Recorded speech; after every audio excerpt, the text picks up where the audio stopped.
On November 26, 2016, 61-year-old Joel Guy Sr. and 55-year-old Lisa Guy were found stabbed multiple times in their home before being mutilated and submerged in tubs filled with chemical products. A strange ending for a couple who were about to retire and looked forward to a peaceful and quiet life. Who killed them and why?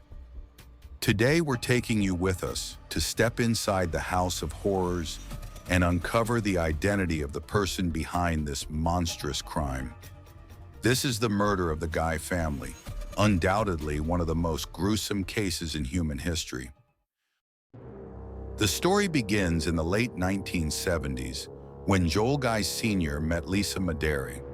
He married her after divorcing his first wife, with whom he had 3 daughters. Joel and Lisa were deeply in love, so much so that many described them as soulmates.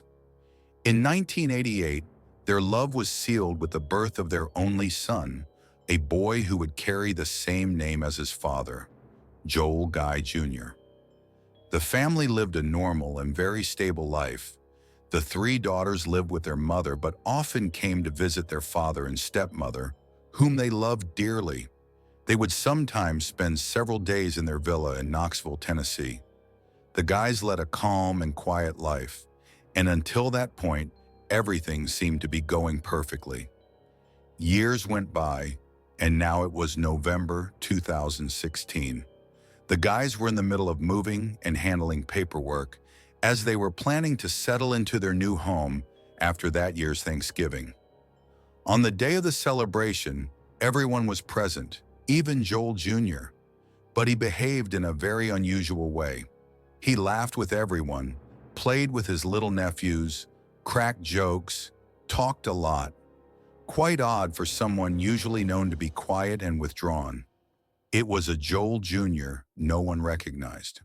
The day after Thanksgiving, November 25th, the Guy's son joined his parents to help them drop off some personal belongings, furniture and boxes at their new home in Sergensville, and to do a bit of handyman work as well. Monday, November 28th, 2016. Lisa Guy doesn't show up at work, even though she was supposed to start at 7 a.m. Her boss and friend Jennifer is very surprised. Lisa was never the type to be absent without notice. What's more, it was her last week before retirement, and a farewell party had been planned for her. There was no way she would have missed that. Worried, Jennifer calls the police to ask them to check if everything's okay at Lisa's house, after getting no reply to any of her messages or calls. A short while later, a police officer goes to the Guy residence, knocks on the door, but no one answers. He walks around the house, sees nothing suspicious, and eventually leaves. But Jennifer doesn't give up. She insists again, telling the police that Lisa would never just disappear like that. This time, 3 officers are dispatched to the scene. They notice both of the family's vehicles parked in front of the house, which had also recently been listed for sale through Century 21. In that area, homes for sale are usually equipped with a small lockbox on the door containing a code that lets real estate agents enter without needing a key. Strangely, the Guy house had no such lockbox. Fortunately, one of the cars parked outside was unlocked, and inside the police found the garage remote. They enter the garage and right away they're hit by a foul stench, apparently coming from the back door of the house, a strong, toxic chemical odor. At that point, they decide to forcibly enter the home, and what they find inside is pure horror. Inside, they discover a table with Joel and Lisa's wallets, a hammer laid on top, and the missing security lockbox. On another table are long guns, likely Joel's, as he was a firearms collector. On the stove, a pot is still boiling, odd for a supposedly empty house. At the bottom of the stairs are grocery bags filled with food and perishable items. Upstairs, they find a drain cleaner, a bag of baking soda, hydrochloric acid, laundry detergent, hydrogen peroxide, bleach, and a sprayer. But what catches their attention is a small handwritten note found inside an open suitcase. On it, the name and address of an Ace Hardware store in Louisiana, a knife in the sink, a huge pot on the stove, blood stains, the central heating turned up high, chemical products scattered across the floor. Everything pointed to what was clearly a crime scene. The police immediately stopped in their tracks and called for forensic investigators. The forensic team arrived urgently, inspected the house, and quickly realized that this was indeed a double homicide. Their suspicions were soon confirmed when they made a horrifying discovery. Two large plastic tubs, each containing the dismembered body of Joel Sr. and Lisa.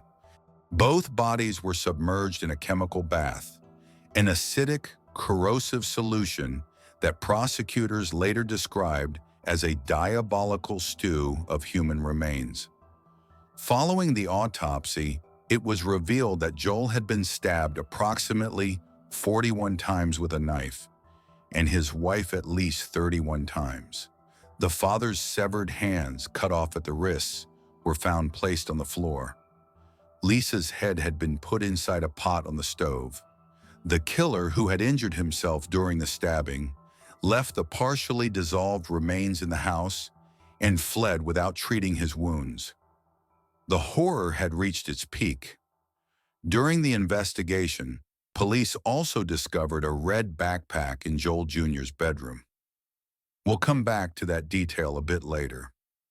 Just minutes before being killed, Joel Sr. had been attacked in his home gym while Lisa was out shopping at Walmart. The room showed clear signs of struggle: torn curtains, blood-stained walls, and a tipped-over exercise machine. When Lisa returned home, she walked in, dropped the grocery bags in the entrance hall, went upstairs, and was then attacked, stabbed repeatedly. 9 of her ribs had been broken. After killing them, the murderer began dismembering the bodies. Joel's hands were cut off and left in the gym. Lisa was decapitated, and her head was taken downstairs and placed in the pot. Both victims also had their arms and legs severed, Joel at the waist and Lisa at the knees. The bodies were slashed open before being placed in the chemical baths so the corrosive products could penetrate faster. But who could possibly have held such hatred for this couple to inflict something so horrific? That same day, around 3:30 p.m., a young man was caught on Walmart surveillance cameras shopping in the first aid aisle. He had visible cuts on his hands, including a deep one on his left thumb. He bought bandages, ointments, isopropyl alcohol, and hydrogen peroxide. On Sunday, the same man showed up at a student clinic to receive medical attention. His name? Joel Guy Jr. Very quickly, the couple's son became the prime suspect.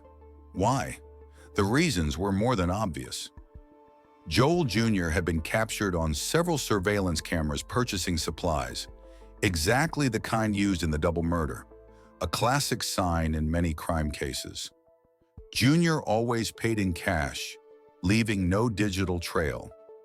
He had started buying materials as early as November 7th, well before Thanksgiving, suggesting the whole thing was premeditated. At Ace Hardware in Napoleonville, he bought hydrochloric acid and hydrogen peroxide. On November 18th at Home Depot, he purchased a bleach sprayer, extension cords, and a timer. The next day at Academy Sports, he was seen buying a K-bar knife. 2 days later, cameras captured him at a Walmart in Knoxville, buying a large blue plastic tote. After that, the Knox County Sheriff's Office and the East Baton Rouge Sheriff's Office decided to place Guy Jr. under surveillance for a few days to be sure. On Tuesday, November 29th, they spotted him in his Hyundai Sonata in the parking lot of the Nicholson Drive apartment complex in Baton Rouge. That same day, a meat grinder was found in the trunk of his car.